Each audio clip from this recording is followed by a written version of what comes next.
Tapi kenapa situasi makin gawat? Jangan ganti ucapan saudara, tetap ucapkan firman Tuhan.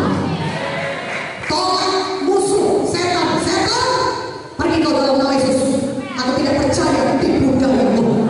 Mungkin secara badani, mata badani situasi makin gawat, tapi secara rohani yang penting, aku percaya Yesus lebih daripada sanggup menolong hidupku. Tidak ada yang mustahil bagiku, tidak ada yang terlalu sulit bagi Tuhan Yesus. Mana benya?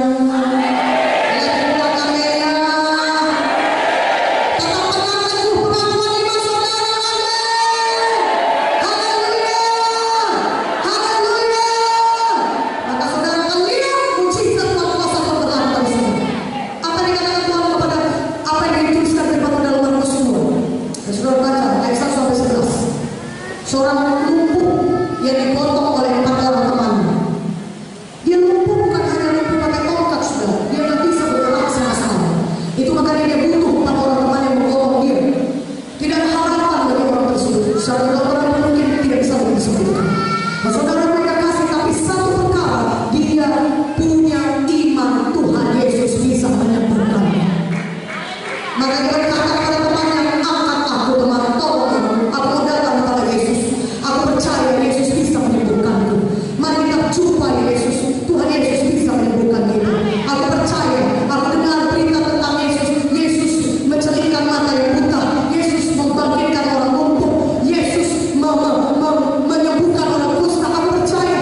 Aku percaya ada mujizat bagiku. Mari kita datang Yesus. Maka dia mengajak 4 orang teman yang 4 orang teman yang juga sama-sama beriman, saudara. Maka mereka pergi ke tempat di mana Yesus sedang berkhotbah. Sampai pada rumah yang dituliskan dalam Markus 2. Semuanya sudah penuh, tidak ada jalan masuk, dari pintu nggak bisa masuk, dari jendela pun nggak bisa masuk. Mereka tidak bisa mencapai Yesus. Tetapi satu perkara, orang lumpuh ini dia punya iman yang tidak menyerah. Katakan amin. Banyak halangannya. Kadang-kadang orang Kristen sekali berdoa nggak sembuh, maka mereka berkata, memang benar Tuhan aku sakit. Sudahlah, yang penting aku bisa hidup setiap hari. Penting aku masih bisa bernafas. Gak apa-apa aku sakit terus-menerus. Banyak orang Kristen sekali berdoa sudah menyerah, saudara.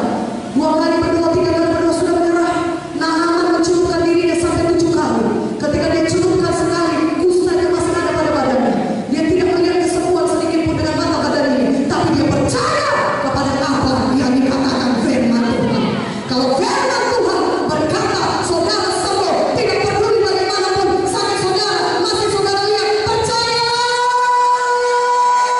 maka saudara pasti sembuh.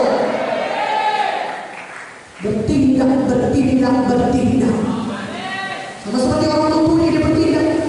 Tidak bisa masuk dari pintu jendela, berkata